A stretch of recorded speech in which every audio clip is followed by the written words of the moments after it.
Bible పల్లవి పాడదాం.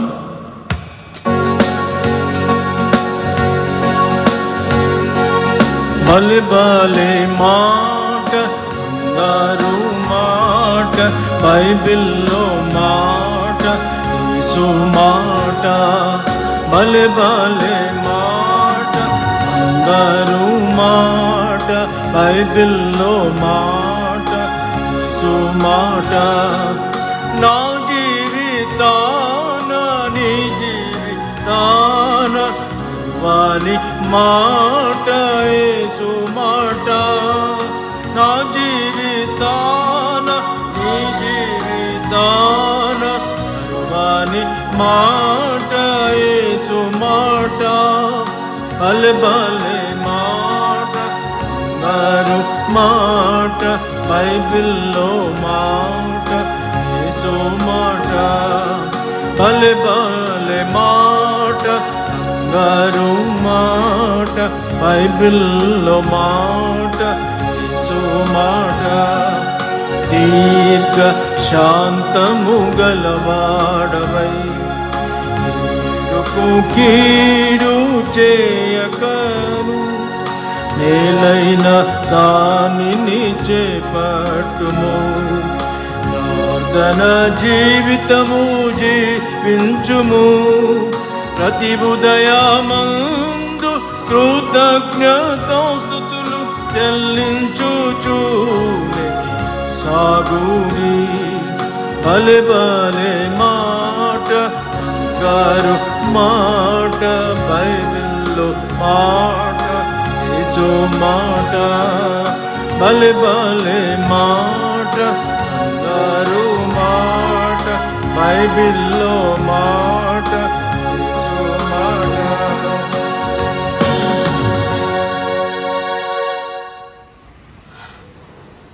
ఈ మధ్యాహ్న సమయంలో చివరిగా దేవుని యొక్క వాక్యంలో నుండి యెహెజ్కేలు గ్రంథం 37వ అధ్యాయము మొదట ఉన్నటువంటి కొన్ని వచనాలు చదువుతాం.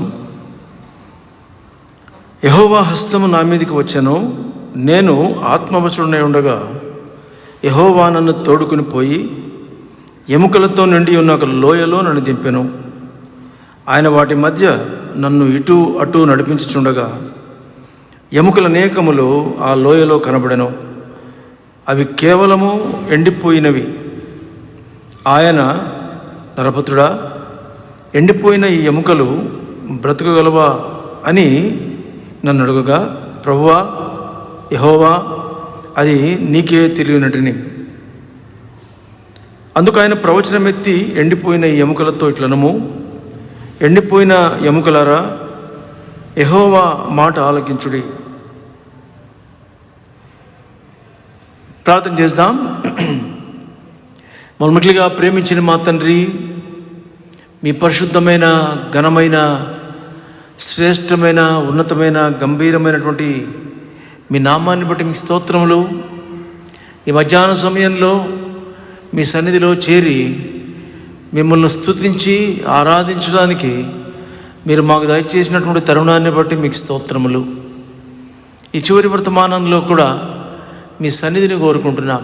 ప్రభా, మీరు మాతో మాట్లాడండి, మా స్థితిగతులు మాకు ఎరుకపరిచి మేము ప్రభా మీ దయగల ఉద్దేశానుసారంగా ఈ లోకంలో మీ కొరకు జీవించడానికి సహాయం చేయండి. వాక్యము మా జీవితానికి ఆత్మీయమైన క్షేమాన్ని ఇచ్చేదిగా స్వీకరించగలిగినటువంటి మనస్సు మాకు దయచేయండి. మీరే మీ యొక్క సన్నిధిని మాతో ఉంచి నడిపించమని, మా గత పతనాలు మరొకసారి మీ రక్త ప్రోక్షణతో శుద్ధీకరించి యజమానుడు అయిన మీరు వాడుకొనుటకు అర్హమైన పాత్రలుగా చేయమని యేసుక్రీస్తు నామమున ప్రార్థించి వేడుచున్నాం తండ్రి, ఆమెన్. మనం చదివినటువంటి యొక్క భాగంలో యెహెజ్కేలు మరి ఎండినటువంటి ఎముకలు చేత నింపబడినటువంటి ఆ లోయలోనికి నడిపించబడ్డాడు. ఇక్కడ మొదటి వచనంలో మాట నేను మరొకసారి చదువుతాను. యెహోవా హస్తము నా మీదికి వచ్చెను, నేను ఆత్మవశుడనై ఉండగా యెహోవా నన్ను తోడుకొని ఎముకలతో నిండి ఉన్న ఒక లోయలో నన్ను దింపెను. వాటి మధ్య నన్ను ఇటు అటు నడిపించుచుండగా. ఇక్కడ రాయబడ్డ మాట ప్రకారము యెహోవా హస్తము నా మీదికి వచ్చెను, నేను ఆత్మవశుడై ఉండగా. ఇక్కడ రెండు మాటలు మనం చూస్తున్నాం. యెహెజ్కేలు దేవుని యొక్క ఆత్మ యొక్క స్వాధీనంలో ఉన్నాడు. యెహెజ్కేలు ఒక పెద్ద ప్రవక్త, బబులోను యొక్క బానిసత్వంలోనికి కొనుపోబడినటువంటి ప్రవక్త. యెహెజ్కేలు ఇతను ఒక యాజకుడు. యెహెజ్కేలు యొక్క తండ్రి కూడా యాజకుడే. ఈ యొక్క యాజకుడైనటువంటి యెహెజ్కేలు యెహోయాకీను అనేటువంటి రాజు యొక్క కాలంలో బబులోను రాజుకు ఎదురు తిరగడం ద్వారా బబులోను రాజ్యము యెరూషలేము మీదకి యుద్ధం చేయడానికి వచ్చినప్పుడు వారిని జయించి, ఇశ్రాయేలులను జయించి వారందరినీ చెరగా బబులోను సామ్రాజ్యానికి తీసుకువెళ్ళారు.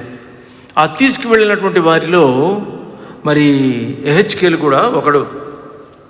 ఈ యెహెజ్కేలు బబులోను బానిసత్వంలో ఉన్నటువంటి దినాల్లో దాదాపు 22 సంవత్సరాలు మరి ప్రవచిస్తూ వచ్చాడు దేవుని యొక్క ప్రజల మధ్యలో, ఆ దేశంలో కూడా. దానియేలు, తర్వాత ఇర్మియా, ఓబద్యా దినాల్లో వారితో సమకాలికుడుగా యెహెజ్కేలు ప్రవచించే ప్రవక్తగా ఉన్నట్టుగా చరిత్ర చెబుతుంది. కాబట్టి అనేక మంది ప్రవక్తలు ఉన్నారు, కానీ యెహెజ్కేలు ఒక ప్రత్యేకమైన ప్రవక్త. దేవుని యొక్క వర్తమానం చెప్పడానికి దేవుడు చెప్పిన వర్తమానాన్ని తీసుకుని వచ్చి దేవుని యొక్క అయినటువంటి ఇశ్రాయేలుకు చెప్తున్నప్పుడు మాటల ద్వారా చెప్పడం సహజంగా మనం చూస్తాం. యెహెజ్కేలు అట్లా కాదు. తను మరి ఒక డ్రామాలాగా చేసి వారికి అర్థమయ్యేట్టుగా తను దేవుని యొక్క సందేశాన్ని దేవుని యొక్క ప్రజలైనటువంటి వారికి చెప్తూ రావడం యెహెజ్కేలులో ఉన్నటువంటి ప్రత్యేకత. కాబట్టి యెహెజ్కేలు దేవుని యొక్క స్వాధీనంలో సంపూర్ణంగా ఉన్నటువంటి ప్రవక్త అని చెప్పవచ్చు. ఈ మొదటి వచనంలో మనం చదివిన రీతిగా నేను ఆత్మవశుడై ఉండగా, దేవుడు మన యొక్క జీవితంలో కూడా మనల్ని తన ఆత్మచేత, తన హస్తము చేత నడిపించాలన్నది దేవునికి ఇష్టం. నూతన నిబంధన యుగంలో మనం ఉన్నాం. దేవునికి మనకు మధ్యలో ఉన్నటువంటి ఆ తెర తొలగింపబడింది, చింపివేయబడింది పైనుండి క్రింద వరకు. ఇప్పుడు దేవునితో మనము ముఖాముఖిగా మాట్లాడడానికి దేవుడు అవకాశాన్ని కల్పించాడు. ఎవరో మధ్యవర్తులు అవసరం లేదు. ఇప్పుడు నీవు నేను ప్రభు యొక్క సన్నిధానంలోనికి ముఖాముఖిగా డైరెక్ట్గా వెళ్ళిపోయి అబ్బా తండ్రి అని ప్రభుతో మొరపెట్టడానికి తండ్రి అయినటువంటి దేవుడు తన కుమారుడైన యేసుక్రీస్తు వారి యొక్క బలిరక్తం ద్వారా ఈ గొప్ప ప్రవేశం నీకు నాకు దొరికింది.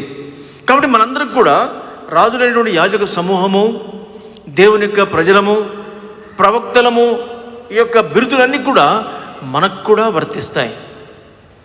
దేవుడు యెహెజ్కేలును ఆత్మవశుడుగా ఉన్న సమయంలో యెహోవా హస్తము అతను నడిపించను అన్నటువంటి మాట మనం చూస్తూ ఉన్నాం. క్రైస్తవ జీవితంలో దేవుని యొక్క హస్తము చేత నడిపించబడే ఈ ధన్యకరమైనటువంటి అనుభవము మన జీవితానికి ఎంత ధన్యకరం. దేవుని హస్తము మన మీదకి వచ్చి మనం వెళ్ళవలసిన మార్గంలో ఆయన చేత నడిపించబడగలుగుతున్నాము అంటే ఎంతో ధన్యకరమైన విషయం. దేవుని యొక్క హస్తం, దేవుని యొక్క ఆత్మ కలిగినటువంటి వారంగా ఈ లోకంలో ఆయన కొరకు మనం జీవించాలన్నది ఆయన యొక్క ఆశ. ఈ యొక్క అనుభవము యెహెజ్కేలు మాత్రమే పరిమితం కాదు, నీకు నాకు కూడా దేవుడు ఇవ్వగలడు. అయితే ఈనాడు ఒకసారి జాగ్రత్తగా పరిశీలన చేస్తే మనలో అనేక మందిమైనటువంటి మనము దేవుని యొక్క హస్తము చేత నడిపించబడే అనుభవము ముమ్మాటికి లేదు అని నిస్సందేహంగా చెప్పవచ్చు. దేవుడేమో ఆయన యొక్క ఆత్మచేత, ఆయన యొక్క హస్తము చేత మన జీవిత యాత్రలో, మన సేవా జీవితంలో, మన కుటుంబాన్ని నడిపించే విషయంలో, ఈ లోకంలో మనం ఆయన కొరకు జీవించే విషయంలో ఆయన చేత నడిపించబడి ఆయన చిత్తానుసారంగా ఈ లోకంలో జీవించాలన్నది దేవుని యొక్క దయగల ఆశ. అయితే దేవుని యొక్క ఆశ నెరవేర్చబడలేదేమో అని మరి పరిస్థితులను బట్టి మనం చెప్పగలం.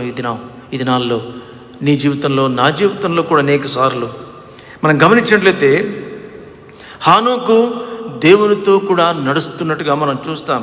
5వ అధ్యాయము మరి ఆదికాండం 5వ అధ్యాయం 22వ వచనంలో దేవునితో ఒక స్నేహితుడుగా ప్రతిదినము దేవునితో నడుస్తూ ఉన్నటువంటి ఈ హానోకుని గురించి రాయబడ్డ మాట అంటే 5వ అధ్యాయంలో 22వ వచనంలో, ఆదికాండము 5వ అధ్యాయము 22వ వచనంలో,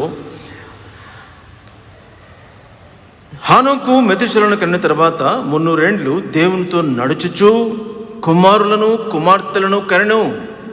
దేవునితో నడుస్తున్నాడు, సాక్షాత్తు దేవునితోటే నడుస్తున్నట్టుగా ఇక్కడ రాయబడింది. ఇంకొక వైపు తన కుటుంబ జీవితాన్ని కలిగిన వాడుగా కుమారులను కుమార్తెలను కంటున్నాడు అని రాయబడింది. దేవునితో నడవడం, దేవుని యొక్క హస్తము చేత నడిపించబడడం అన్నటువంటి మాట మనకు వచ్చేటప్పటికి మనం గొప్ప భక్తులమైపోవాలేమో, సన్యాసుల్లాగా ఎక్కడో ఊరికి దూరంగా ఉండి ఈ లోక సంబంధమైనటువంటి విషయాలన్నిటికీ మరి దూరంగా ఉంటేనే ఇది సాధ్యమా అన్నటువంటి ప్రశ్న మన హృదయంలో అనేక సార్లు ఉంటుంది. అది ముమ్మాటికి సరైనది కాదు.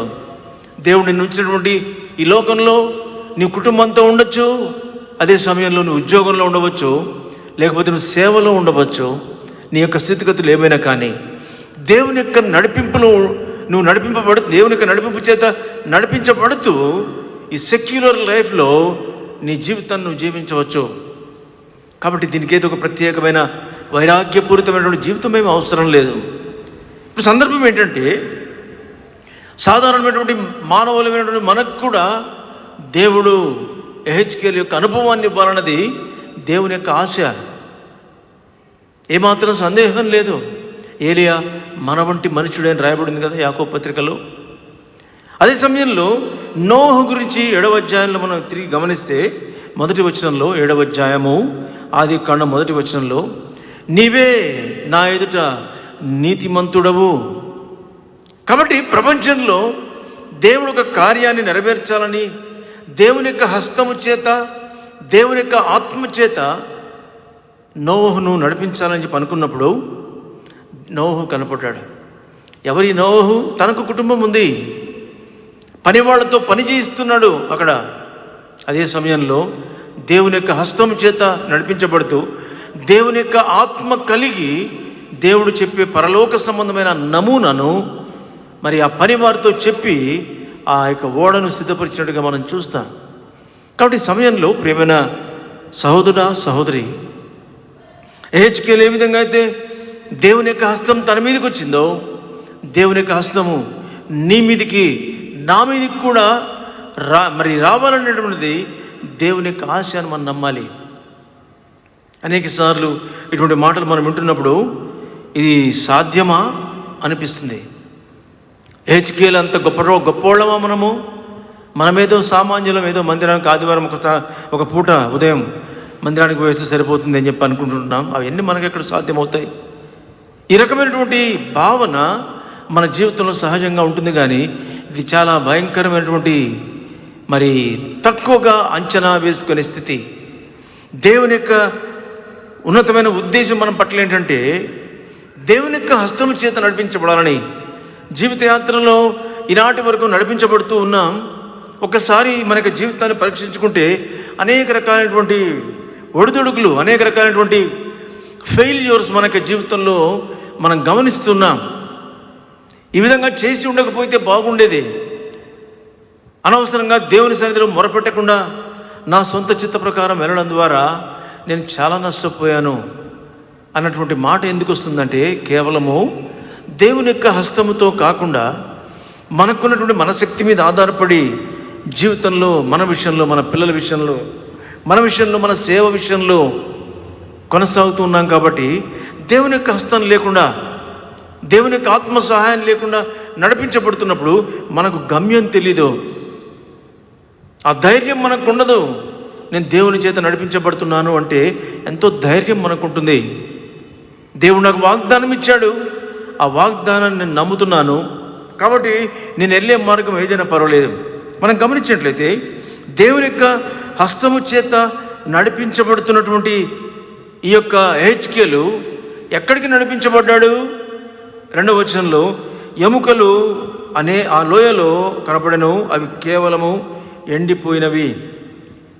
తర్వాత 1వ వచనంలోనే మనం చూస్తాం, ఎముకలతో నిండి ఒక లోయలో నింపెను. ఎముకల చేత నింపబడినటువంటి లోయలోనికి దేవుని యొక్క హస్తం, దేవుని యొక్క ఆత్మ కలిగినటువంటి మరి యెహెజ్కేలును నడిపించింది.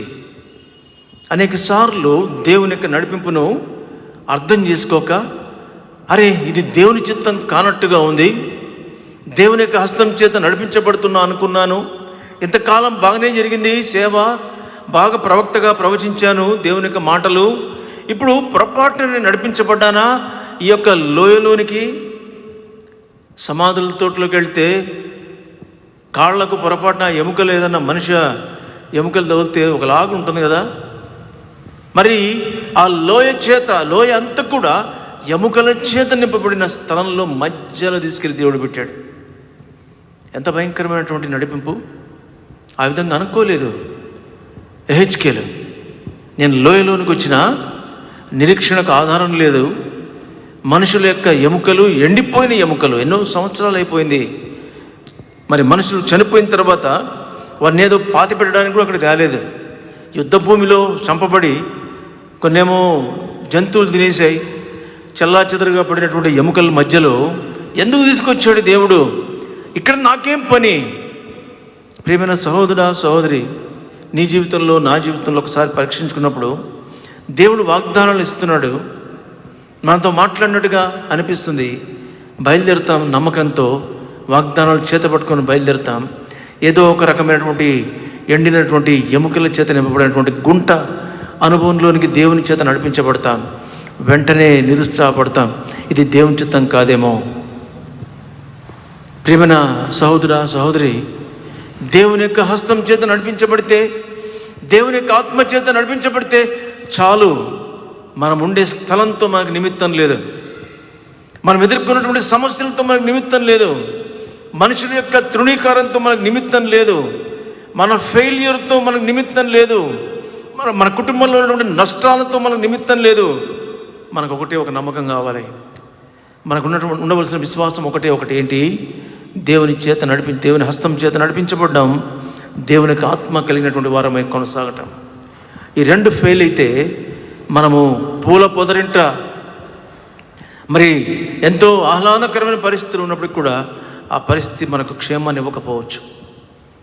ఈ మధ్యాహ్న సమయంలో ఏ రకమైనటువంటి మార్గం గుండా వెళ్తున్నాం? ప్రభువుని అంగీకరించి ప్రభు యొక్క ఆత్మచేత నింపబడినటువంటి అనుభవంతో దేవుని యొక్క చిత్తంలో కొనసాగుతున్నావా?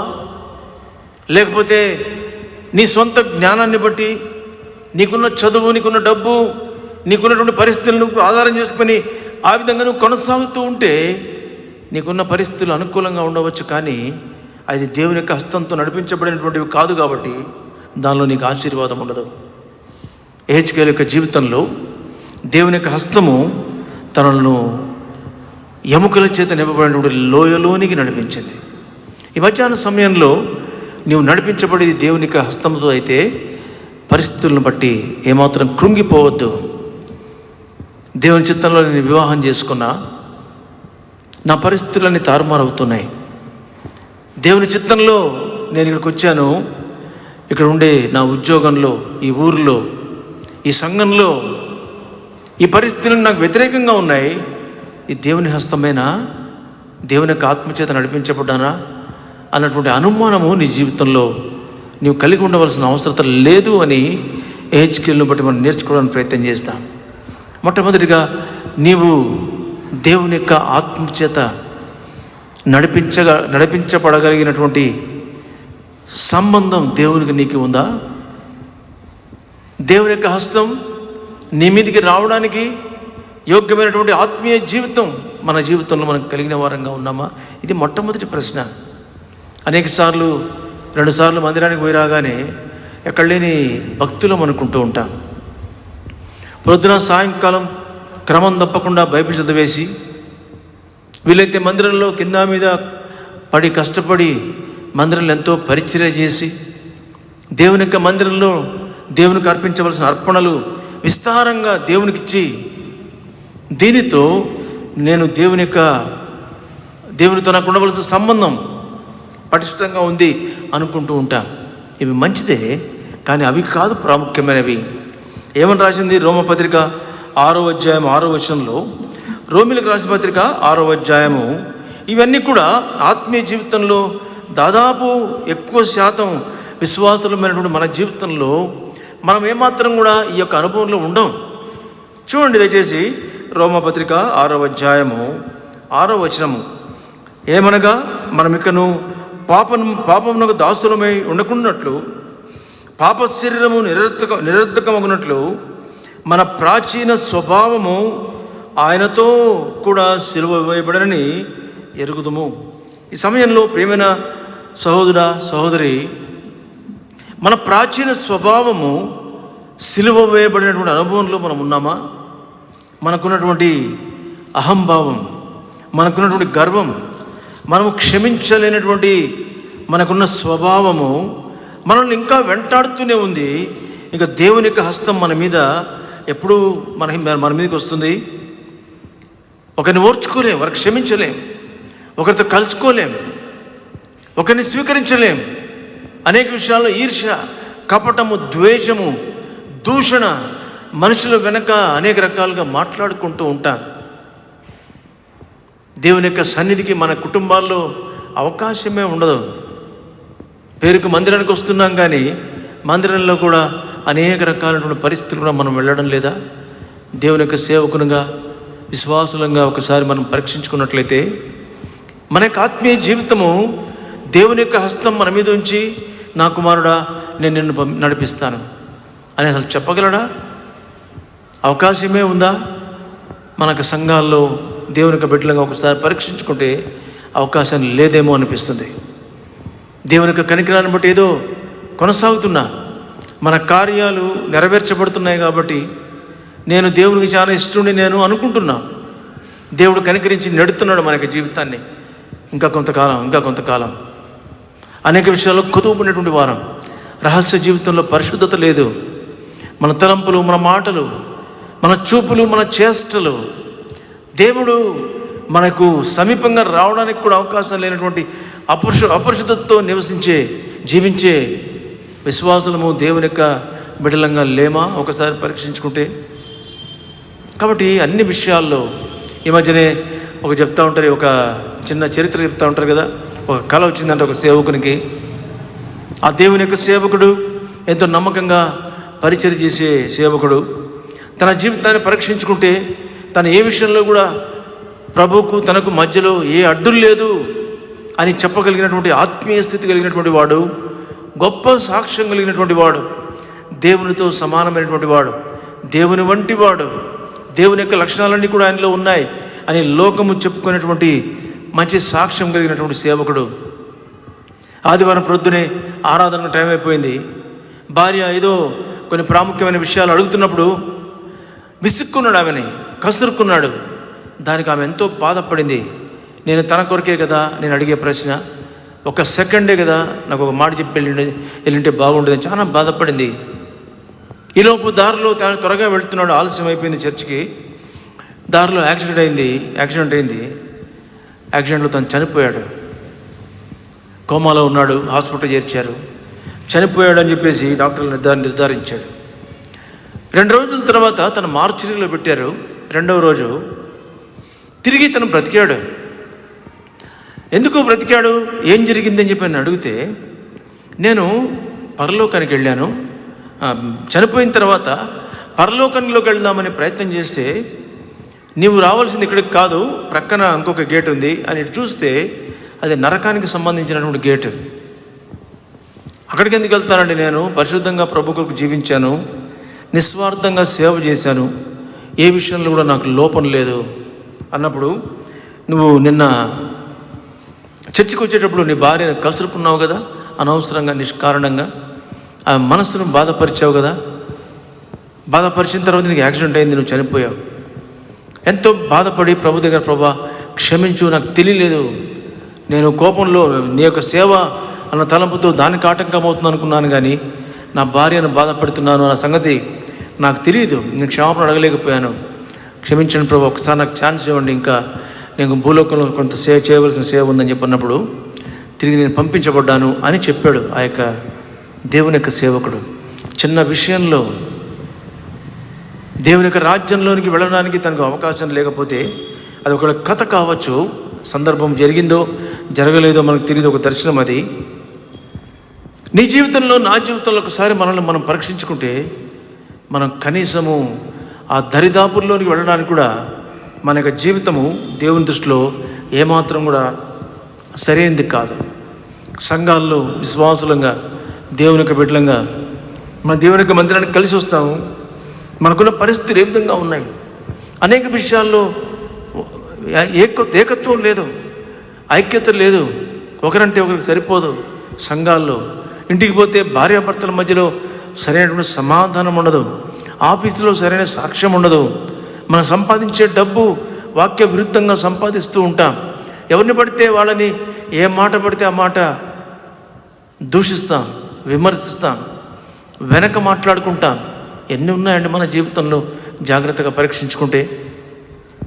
ఎవరిని కూడా తీర్పు తీర్చే అధికారం మనకు లేదు కదా, ఎవరిని కూడా వ్యర్థుడా అనేటువంటి అధికారం కూడా మనకు లేదు కదా. ఇటువంటి పరిస్థితిలో ఉన్నప్పుడు నీవు నేను దేవుని యొక్క హస్తము చేత ఎలాగో నడిపించబడగలం? కాబట్టి ప్రియమైన సహోదరా సహోదరి, మన యొక్క జీవితాన్ని పరీక్షించుకొని ప్రభు యొక్క హస్తము చేత నడిపించబడగలిగినటువంటి ధన్యకరమైనటువంటి అనుభవంలోకి రావడానికి ప్రయత్నం చేద్దాం. మన శరీరాన్ని మనము సిలువ వేసుకుందాం. గలతీ పత్రిక 2వ అధ్యాయం 20వ వచనం మనం చదువుతాం కదా, క్రీస్తు యేసు సంబంధులు మనము క్రీస్తుతో కూడా సిలువ వేయబడ్డామని చెప్పి రాయబడింది కదా. కాబట్టి క్రీస్తుతో కూడా సిలువ వేయబడ్డామా? వాళ్ళు నన్ను అవమానం చేస్తున్నారు, పర్వాలేదులే, నాకున్నటువంటి గౌరవాన్ని సిలువ వేసుకున్నాను నేను, పర్వాలేదు, నన్ను దూషించినా పర్వాలేదు. నా ప్రభువుని దూషించినారు, నా ప్రభువుని సిలువ వేశారు, ఉమ్ము వేశారు, ఆయన ముఖంపై ఉమ్ము వేశారు, దూషించారు, అన్యాయంగా తీర్పు తీర్చారు, నేనంతటి వాడిని, పర్వాలేదు, అవన్నీ నేను సిలువ వేశాను, ఇంకా నాకు రియాక్షన్ ఉండదు, నన్ను ఏమన్నా పర్వాలేదు, ప్రభువే క్షమించినప్పుడు అన్నటువంటి వైఖరి, యాటిట్యూడ్ ఎంతవరకు మనకు కలిగినటువంటి వారంగా ఉన్నాం. ఇక్కడ పరీక్షించుకుందాం. దేవుని యొక్క వాక్యంలో మనము దేవుని చేత నడిపించబడకపోవడానికి కారణం ఏంటంటే శరీర సంబంధమైనటువంటి జీవితం ఇంకా మనలో విస్తారంగా ఉందని సందేహం లేకుండా మనం చెప్పడానికి అవకాశం ఉంది. కాబట్టి మనం ప్రభువుకు ఎంత సమీపంగా ఉంటామో, లేకపోతే ప్రభువుకు మనకు ఎంత సమీప సంబంధంగా ఉంటామో ఆత్మీయంగా అంత ఉన్నతమైన స్థాయిలోకి మనం వెళ్తాం. ఎప్పుడైతే ఆత్మీయంగా ఆ ఉన్నతమైన స్థాయిలోనికి మనం వెళ్తామో భూ సంబంధమైన విషయాలు స్వల్పంగా కనపడతాయి. విమానంలో కిటికీలో చూస్తే ముందు చూసినప్పుడు కింద అన్ని పెద్ద పెద్దగా కనపడుతూ ఉంటాయి. బిల్డింగ్లు కానీ, కార్లు కానీ, మనుషులు కానీ పెద్దవిగానే కనపడుతూ ఉంటాయి. పైకి వెళ్ళే కొలది అవి సూక్ష్మమైనటువంటి చిన్న అగ్గిపెట్టెల్లో కనపడతాయి, పెద్ద పెద్ద 100 అంతస్తుల భవనాలు కూడా. కారణం ఏంటంటే ఎంతో పైన ఉన్నతమైన స్థాయిలో ఉన్నాం కాబట్టి. ప్రభుతో సమీప సంబంధం కలిగినటువంటి వారు శరీర సంబంధమైన విషయాలు స్వల్పంగా కనపడతాయి, పర్వాలేదులే, వాటి గురించినటువంటి ఎంత ఆలోచన పర్వాలేదు అంటే అన్నాడు, చేస్తే చేశారులే. ఈ విధమైనటువంటి ఆత్మీయ స్థితి ఉన్నప్పుడే దేవుని యొక్క హస్తం మన మీద ఉంటుంది, దేవుని చేత మనం నడిపించబడగలం, దేవుని యొక్క ఆత్మ సహాయము మనకు ఉంటుంది. కాబట్టి దేవుని యొక్క బిడ్డలంగా క్రొత్త నిబంధనలో నీవు నేను కూడా దేవుడు ఏర్పరచుకున్నటువంటి యాజకులం, రాజులైన యాజక సమూహంగా, ప్రవక్తలంగా చేయబడ్డాం. మధ్యవర్తి మనకు అవసరం లేదు. మధ్యవర్తి అయిన ప్రభువు యేసుక్రీస్తు తండ్రికి మనకు ఉన్నటువంటి ఆ వైరాన్ని తొలగించి వేసినాడు. డైరెక్ట్గా దేవుని యొక్క సన్నిధిలోకి వెళ్ళిపోవచ్చు. దేవుని యొక్క మనస్సును మనం అర్థం చేసుకోవచ్చు. దేవుని యొక్క హస్తము చేత మనం నడిపించబడవచ్చు. ఏంటి నీ సమస్య? నువ్వు వెళ్ళే నీ మార్గంలో అయోమయ స్థితిలో ఉన్నావు కదా, ఎటు వెళ్ళాలో అర్థం కాని పరిస్థితి, నువ్వు చేస్తుంది సరి అయిందా కాదా అన్నటువంటి అనుమానంతో నువ్వు జీవిస్తూ ఉన్నావు. కాబట్టి ప్రియమైన సహోదరుడా సహోదరి, ప్రభువు నిన్ను నన్ను ఆయనతో సమీప సంబంధాన్ని కలిగినటువంటి వాడుగా కొనసాగింపజేస్తున్నాడు. కాబట్టి ఆయన హస్తము చేత నడిపించబడి మన సంఘాలు, మన కుటుంబాలు, మన వ్యవహారాలన్నింటిలో కూడా ప్రభు యొక్క హస్తం చేత నడిపించబడడానికి ప్రభువుకు అనుమతిస్తాం.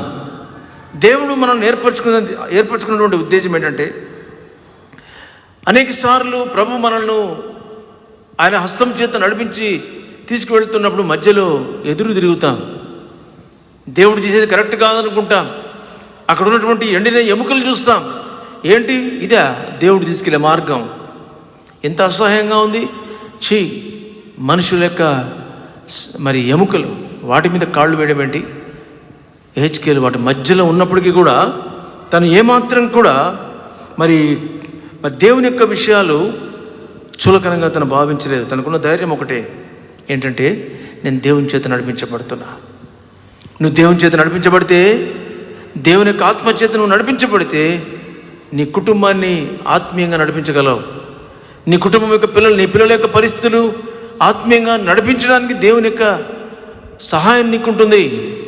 నీ సొంత జ్ఞానంతో, డబ్బుతో, నీకున్నటువంటి పరపతితో నువ్వు ఏదైనా చేస్తే నీ జ్ఞానము అది దేవుని దృష్టికి వెర్రితనంతో కూడింది. దేవుడు నడిపిస్తే మన పిల్లల విషయంలో, మన కుటుంబ విషయాల్లో, మన ఆరోగ్య విషయంలో మనం తీసుకునే ఏ తీర్మానమే కానీ ప్రభు చేత, దేవుని యొక్క హస్తం చేత నడిపించబడినప్పుడు అక్కడున్న పరిస్థితులు ఏ విధంగా ఉన్నా కూడా చింతపడవలసిన అవసరం లేదు. వాటిని దేవుడు మార్చగలడు. ఊహించడానికి లేని విధంగా లేదని శరీరాన్ని చంపుకోకుండా, శరీర సంబంధమైన దురాశల చేత, శరీర సంబంధమైన జీవితాన్ని బట్టి మనం ఇంకా అదేవిధంగా కొనసాగుతూ ఉంటే కుటుంబానికి మనం నష్టకరంగా ఉంటాం. ఆకాను, యెహోషువ గ్రంథం 7వ అధ్యాయంలో మనం చూస్తే, ఆకాను తనకున్న శరీర సంబంధమైనటువంటి ఆ కోరిక ఏంటంటే, కొంత బంగారము, వెండి, షీరారు వస్త్రం తీసుకుంటే నా కుటుంబానికి పనికొస్తాయన్నాడు అనుకున్నాడు. తను దేవునికి హస్తం చేత కాకుండా ఇహలోక సంబంధమైన డబ్బు, ఆస్తి నేను సమకూర్చుకోవడం మంచిది అనుకుంటున్నాడే కానీ నా జీవితం అంతటికి ఈ లోకం తర్వాత శాశ్వత కాలం ప్రభుత్వం జీవించడానికి నేను దేవుని యొక్క హస్తం చేత నడిపించబడితే నాకెంత ధన్యకరం అన్న విషయాన్ని తను మర్చిపోయాడు. కాబట్టి నీ యొక్క జీవితంలో, నా జీవితంలో మనకు కనిపించే ఈ తాత్కాలికమైనవి కూడా మన జీవితాన్ని సరిగ్గా నడిపించలేవు. దేవుని యొక్క హస్తం తప్ప. దేవుని యొక్క హస్తం నడిపించినప్పుడు మనం వెళ్ళే మార్గము ఎండినటువంటి ఎముకల వలె ఉంటుంది. దేవుని యొక్క మార్గంలో నడిపించబడుతున్నప్పుడు ఒకవేళ నీ జీవితంలో ఫెయిల్యూర్ ఉంటుంది. దేవుని యొక్క మార్గంలో నడిపించబడుతున్నప్పుడు నీ జీవితంలో కొన్నిసార్లు మరణం ఉంటుంది. దేవుని యొక్క హస్తము చేత నడిపించబడుతూ ఉన్నప్పుడు నీ జీవితంలో కొన్నిసార్లు అవమానం ఉంటుంది. కానీ గుర్తుపెట్టుకో, దేవుడు వాటన్నిటినీ మార్చి జీవయుక్తమైనటువంటి జీవితాన్ని మార్చగలడు. ఏమంటున్నాడు 23వ వచనంలో, 37వ అధ్యాయము 23వ వచనంలో, 37వ అధ్యాయము 2-3 వచనాలు, క్షమించండి. ఆ లోయలో నాకు ఎముకల అనేకములు ఆ లోయలో కనబడను, అవి కేవలం ఎండిపోయినవి. ఆయన దేవుడు అంటున్నాడు, హెచ్కేలుతో దేవుడు అంటున్న మాట ఏంటంటే, నరపుత్రుడా, ఎండిపోయిన ఈ ఎముకలు బ్రతకగలవా అని నన్ను అడుగుగా, ప్రభువా, యెహోవా, అది నీకే తెలియనట్టుని. చూడండి, ఇక్కడ రాయబడిన మాట ఏంటంటే, తీసుకొచ్చిందే ఎముకల చేత నింపబడినటువంటి లోయ. తనకున్న ఆత్మీయ స్థితిని బట్టి ప్రభుకు సరైన రీతిగా తను సమాధానం చెప్తున్నాడు. ఏమంటున్నాడు? విడ్డూరమైన ప్రశ్న. దేవుడు అనేక సార్లు మన విశ్వాస పరీక్ష కొరకు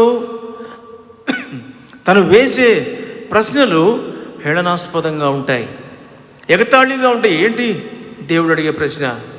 ఈ అంట బ్రతుకుతాయా అంటున్నాడు. అప్పుడు విసిగిపోయినటువంటి మనసుతో, మరి విసిగిపోయినట్టుగా చెప్పలేదు కానీ ఏమన్నాడు హెచ్కేలు?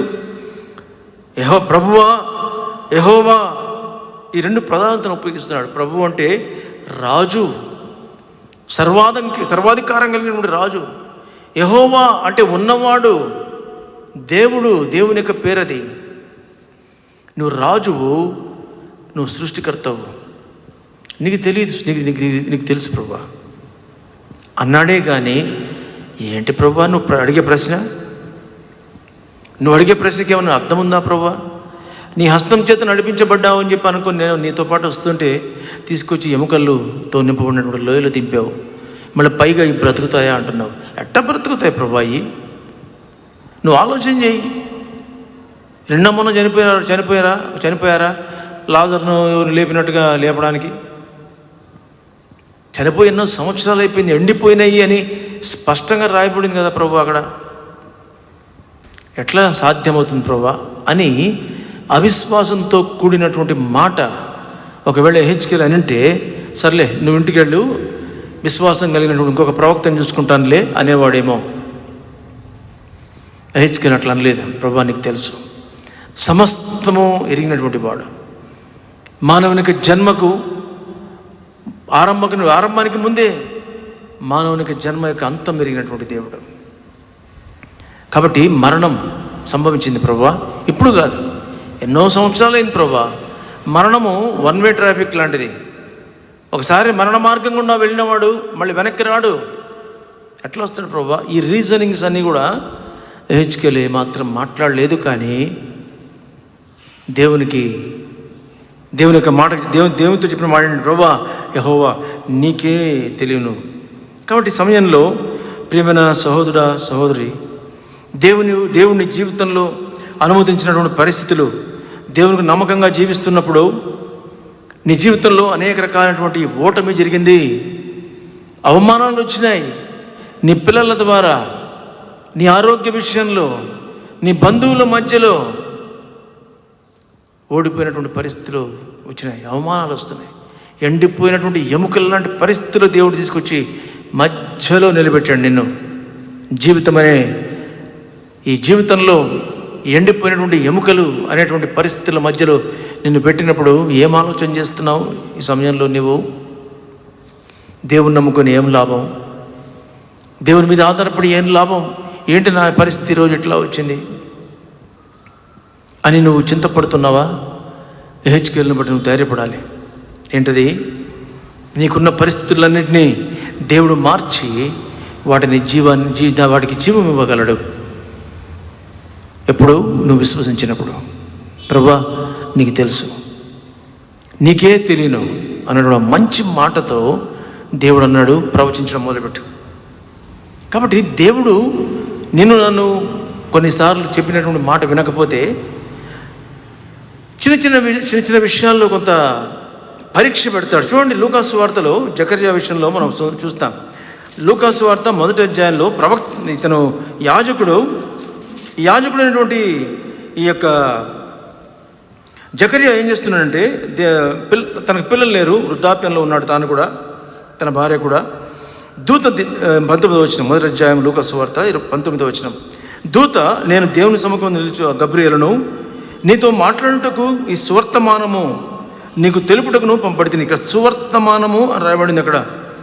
ఇవన్నీ కూడా జకర్యాతో చెప్తున్నాడు దూత. సువర్తమానమయ్యా, ఇది పరలోకం నుండి గబ్రియేలు దూతను నేను.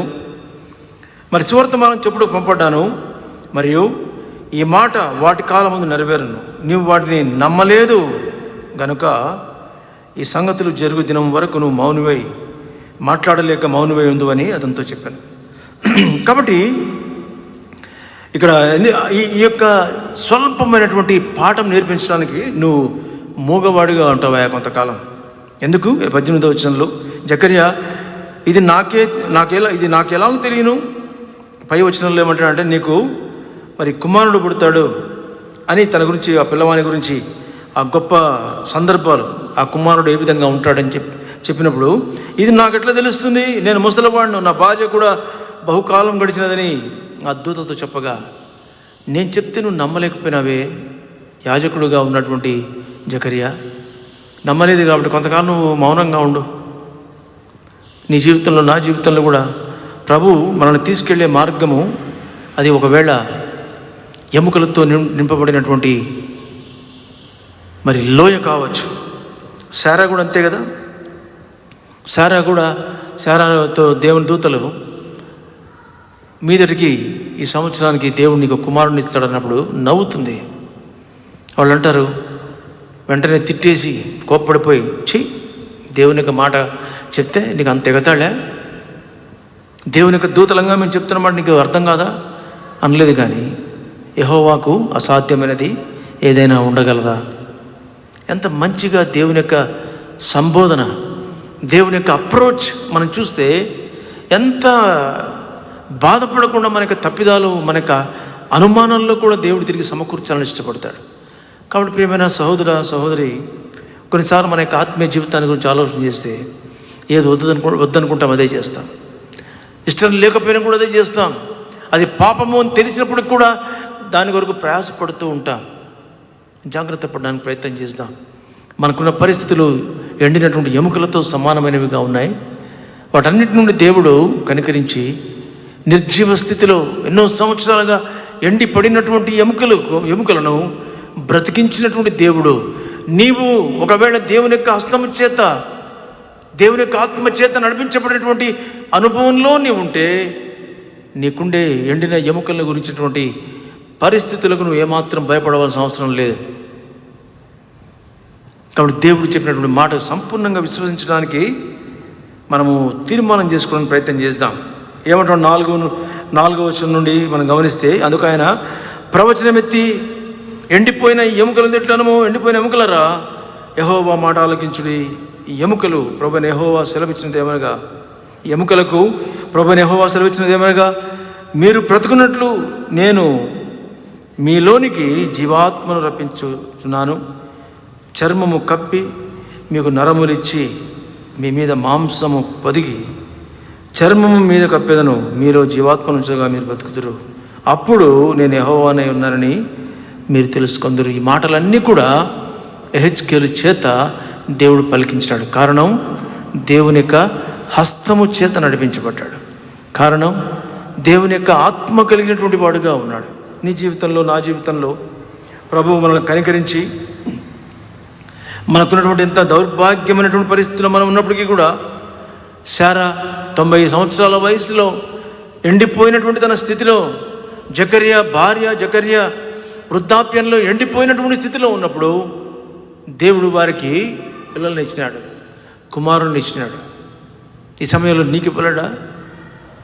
నీ వెళ్ళే పరిస్థితులు ఎండిపోయినటువంటి ఎముకల లోయల వలె, ఎముకల చేత నింపబడినటువంటి లోయ వలె ఉన్నాయా నీ పరిస్థితులు?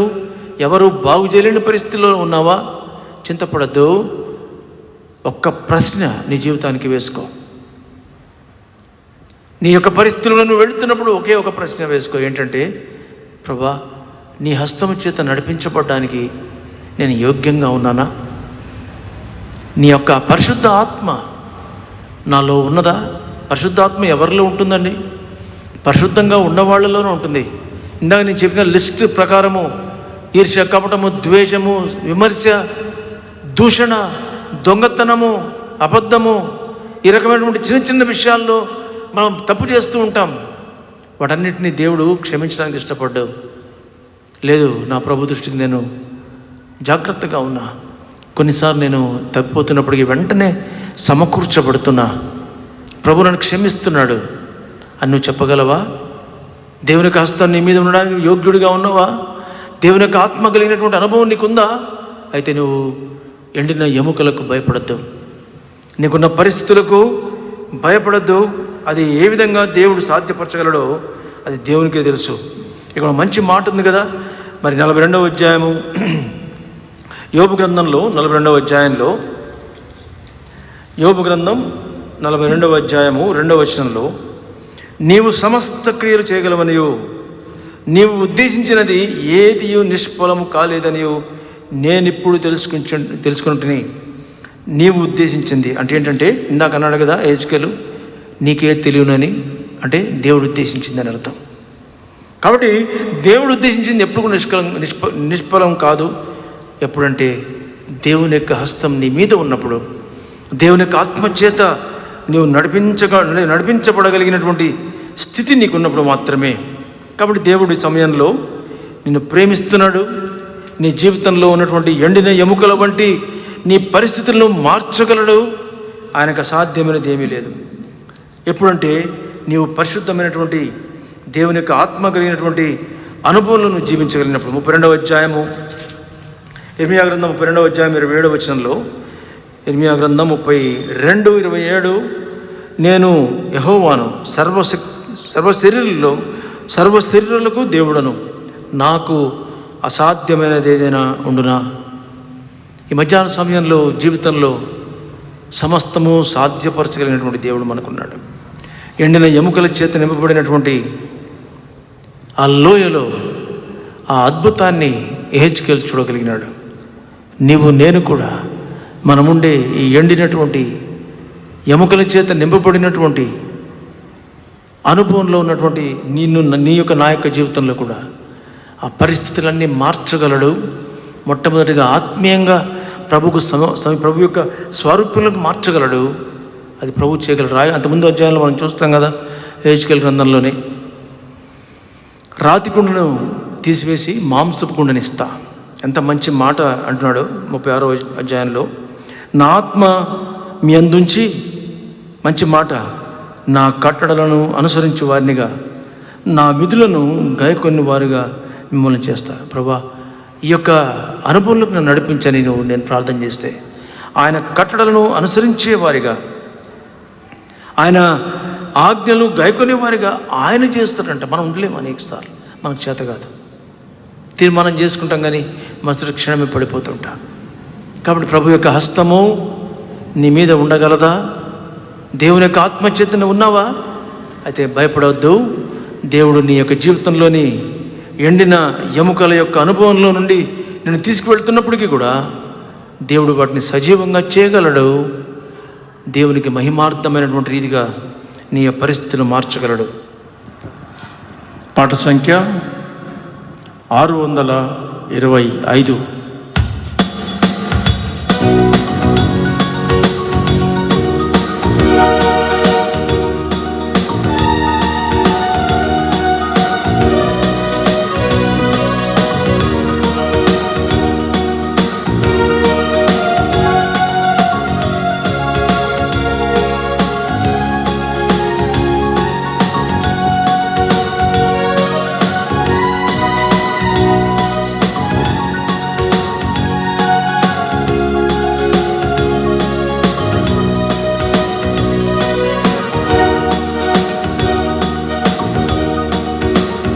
como కావలి యేసు నియోదుడవు, పోరాడవాలే నీవే, పోరాడవాలే నీవే, ప్రభు శక్తితో పోవాలెన్ కొనుమో కావలి. శత్రువులెందరోను చుట్టూ చేరి ఉన్నారు, శత్రువులెందరోని చుట్టూ చేరి ఉన్నారు. తప్పించుకొందువెట్లు, తప్పించుకొందువెట్లు, ప్రభువాక్యాలు పాటించు. కొనుమో కావలి యేసు నియోదుడవు, పోరాడవాలే నీవే, పోరాడవాలే నీవే, ప్రభు శక్తితో పోవలెన్ కొనుమో కావలి. ఆయుధము తీసికో, పొందుము ప్రభు శక్తిని, ఆయుధములు తీసుకో, పొందుము ప్రభు శక్తిని. స్థిరుడవై నిలువాలే, స్థిరుడవై నిలువాలే, శత్రువులందరి ఎదుట కొనుమో కావలి. యేసు నియోదుడవు, పోరాడవాలే నీవే, పోరాడవాలే నీవే, ప్రభు శక్తితో పోవలెను కావలి. సిద్ధపడుమిప్పుడే ఆయుధము పట్టుకో, సిద్ధపడుమిప్పుడే ఆయుధము పట్టుకో, ఆత్మీయ యుద్ధం నీది, ఆత్మీయ యుద్ధం నీది, భయపడకెవ్వరికి కొనుమో కావలి. యేసు నీ యోధుడవు, పోరాడవాలే నీవే, పోరాడవాలే నీవే, ప్రభు శక్తితో పోవలెను కొమ్మో కావలి. సత్యము నీ నడికట్టు, తొలగు ఆపత్తము నుండి, సత్యము నీ నడికట్టు, తొలగుము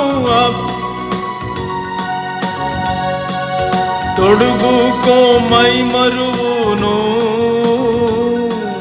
తొడుగుకో మైమరువును, ఆత్మరక్షణ పొందును కావలి. యేసు నీ యోధుడవు, పోరాడవాలే నీవే, పోరాడవాలే నీవే, ప్రభు శక్తితో పోవలెను కొమ్మో కావలి. పాదరక్షలు ధరించు, అందించు సువార్తను, పాదరక్షలు ధరించు,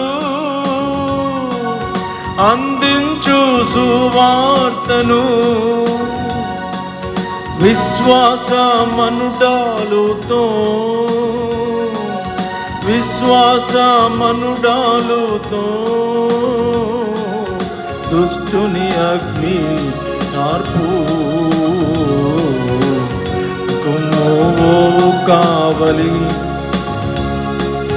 యేసు నీ యోధుడవు, పోరాడవాలే నీవే, పోరాడవాలే నీవే, ప్రభు శక్తితో పోవలెను కొనుమో కావలి. శిరస్త్రాణము ధరించు, కనుపరచు నీ రక్షణ, శిరస్త్రాణము ధరించు, కనుపరచు నీ రక్షణ, ఆత్మ ఖడ్గం తీసుకో, ఆత్మ ఖడ్గం తీసుకో, ఆ వాక్యమే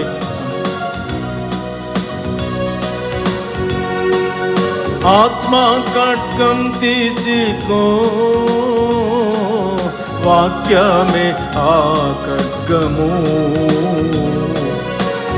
కొమ్మో కావలి. యేసు నీ యోధుడవు, పోరాడవాలే నీవే, పోరాడవాలే నీవే, ప్రభు శక్తితో పోవలెను కొనుమో కావలి. ప్రార్థించు మెల్లప్పుడు శ్రేష్టాయుధమదియే. ప్రార్థించు మెల్లప్పుడు శ్రేష్టాయుధమదియే. గురి ఎన్నడు తప్పవు, గురి ఎన్నడు తప్పవు. మెళకువగా నుండినా కొనుమో కావలి.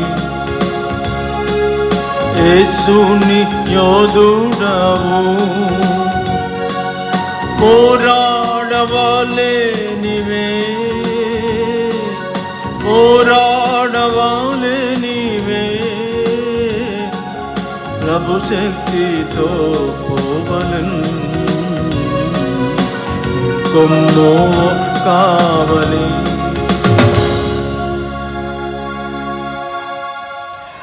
ప్రార్థన చేద్దాం మరొకసారి. మమ్మల్నిగా ప్రేమించిన మా తండ్రి, పరిశుద్ధమైనటువంటి మీ నామానికి వందనాలు, స్తుతులు, స్తోత్రము చెల్లించుకుంటున్నాం. మీ యొక్క హస్తము చేత హెచ్కేలు నడిపించినట్టు మీ యొక్క ఆత్మ కలిగినటువంటి వారంగా ఈ లోకంలో మేము మీ యొక్క నడిపింపులో కొనసాగాలన్నది మీ చిత్తం. మీ యొక్క ఆత్మ కలిగినటువంటి వారు మీ యొక్క నడిపింపుకు యోగ్యులైనటువంటి వారి కొరకు నువ్వు ఎదురు చూస్తున్నావు. కాబట్టి తండ్రి, ఒకసారి మా యొక్క జీవితాలు, మా సంఘ జీవితాలు, మాలో ఒక్కొక్కరి జీవితాలు మీరు చూస్తే మీకు ఎంతో నిరుత్సాహం ప్రభా. ఆత్మీయ జీవితం లేదు మాకు. అనేక విషయాల్లో కుదువగలిగినటువంటి వారు లోకంలో ఉన్నప్పుడు అట్లా ఉన్నాం. ఆత్మీయంగా వచ్చిన తర్వాత మరి తిరిగి పరిశుద్ధత లేకపోగా అనేక రకాలైనటువంటి కలవరాల చేత నింపబడ్డాం. ఇతరులను విమర్శిస్తాం, కోప్పడతాం, అహంభావం, ఈగోయిజం, అనేక సార్లు గర్వపడుతూ ఉంటాం. అనేక ఉన్న పరిస్థితులను బట్టి దూషిస్తాం, విమర్శిస్తాం, అబద్ధం చెప్తాం, దొంగతనం చేస్తాం, ఉద్యోగాల్లో నమ్మకంగా ఉండాం, భార్య విషయంలో భర్త, భర్త విషయంలో భార్య, అనేక మోసకరమైనటువంటి జీవితంతో కొనసాగుతూ ఉన్నాం. ఎట్లా మీ యొక్క చెయ్యి, మీ యొక్క హస్తం చేత నడిపించబడగలం? మీ యొక్క ఆత్మ మాలో ఎలా ఉండగలదు? కాబట్టి పరీక్షించుకుంటున్నాం ప్రభా. హెచ్కేల్ను నడిపించిన దేవా, మా జీవితం, మా యొక్క ఆత్మీయ జీవితాన్ని కూడా మార్చి హెచ్కేల్ను నడిపించినట్టుగా నడిపించబడి మా పరిస్థితులు ఎండినటువంటి లోయలో ఉన్నట్టుగా ఉన్నప్పటికీ ఆ ఎండినటువంటి ఆ ఎముకలు సమకూర్చబడి గొప్ప సైన్యమైనట్టుగా మార్చగలరు. కాబట్టి తండ్రి యొక్క అనుభవం మా జీవితంలో దయచేసి మీకు ఇష్టమై జీవించి, మీరు కోరిన రీతిగా ఆత్మీయంగా జీవించి హెచ్కేల్ నడిపించబడినట్టుగా మేము నడిపించబడి, మేము వెళ్ళే మార్గాలు ఎంత కఠినమైనప్పటికీ మీ యొక్క శక్తిని, మీ యొక్క మహత్కార్యమును మా జీవితాల్లో, మా కుటుంబ జీవితాల్లో, మా పిల్లల యొక్క జీవితాల్లో, మా చదువుల్లో, మా ఆరోగ్య విషయాల్లో, ఆర్థికమైన విషయాల్లో, సేవ, సంఘము వెనకబడినటువంటి స్థితిగతుల్లో జీవాన్ని మీ ద్వారా మేము తిరిగి పొందగలిగినట్లు, మేము ప్రవచించినప్పుడు మేముండే స్థలాలు, మా కుటుంబాలు ఆశీర్వదించబడగలిగినట్లు మా యొక్క ఆత్మీయ స్థితిని మలచమని బ్రతిమాలుతున్నాం. కాబట్టి ప్రభు, మీ యొక్క నడిపింపు మాకుంటే మేము వెళ్ళే మార్గం ఎంత కఠినమైనప్పటికీ, ఎన్ని ఎముకల చేత నింపడినప్పటికీ కూడా చింతించాల్సిన అవసరం లేదు. మా యొక్క ఆలోచన అంతా మీ ద్వారా నడిపించబడుతున్నామా, మీ ద్వారా నడిపించబడడానికి యోగ్యంగా ఉన్నామా అన్నదే మా ప్రశ్న. పరీక్షించుకొని యోగ్యంగా మీ కొరకు జీవించడం సహాయం చేయమని యేసుక్రీస్తు నామమున ప్రార్థించబడుచున్నాం తండ్రి. ఆమెన్. దయచేసి గమనించండి, మన వార కార్యక్రమాలు యథావిధిగా ఉంటాయి. సాయంకాలం 5 గంటలకు యూత్ మీటింగ్ ఉంటుంది ఆడపిల్లలకు, తిరిగి 7 గంటలకు సువార్త కూడిక ఉంటుంది ఈ దినం. కాబట్టి ఈ యొక్క విషయాలు గమనించండి. మనలో అనేక మందిమి ఈ విధంగా యూట్యూబ్లో, ఫేస్బుక్లో ప్రసారం చేయగలుగుతున్నటువంటి యొక్క వర్తమానాలు వినడం లేదా? సందేహమేం లేదనుకుంటా. జాగ్రత్తగా గమనించండి. ప్రభు మనకిచ్చిన అవకాశం, నిర్లక్ష్యంగా ఉండకండి. చూడండి, మేము అవసరం వీలైనప్పుడు చూస్తాం అని కొంచెంసేపు చూసి వదిలేసేట కాకుండా అదే పనిగా కూర్చొని దేవుని యొక్క వాక్యాన్ని వినడానికి సమయాన్ని కేటాయించుకోండి. అదేవిధంగా పరిస్థితులు భయంకరంగా ఉన్నాయి. స్టేజ్ 3లోకి వచ్చాం. సామాజికంగా కూడా వ్యాపించే పరిస్థితులకు వచ్చాం. బయట ఎంతో భయంకరంగా ఉన్న పరిస్థితులు. కాబట్టి మరి మందిరాలు మూసివేయబడ్డాయి, పరిస్థితులు అపాయకరంగా ఉన్నాయి. ఇంకా ఎటువంటి పరిస్థితులు కూడా మనం వెళ్తామో తెలియదు. కాబట్టి ప్రార్థించండి. విశ్వాస గృహానికి చెందిన వారి కొరకు, అనేకుల కొరకు, దేశం కొరకు, పేదరికంతో అలమటిస్తున్నటువంటి వారు, ఆహారం లేని వారు, రోగాల పీడితులై ఆయా రకాల సమస్యల్లో ఉన్న వారి దినాల్లో ప్రభు వారిని కనికరించేలాగున మన కర్తవ్యం కూడా మనం ఎంతవరకు చేయగలమో చేసే విషయంలో కూడా జాగ్రత్త పడతాం. తండ్రి అయిన దేవుని యొక్క ప్రేమ, ప్రభువైన యేసుక్రీస్తు యొక్క కృప, పరిశుద్ధాత్మిక అన్యోన్య సహవాసం చేరిన మనందరికీ తోడుగా ఉండి కాపాడును గాక. ఆమెన్. Praise lord.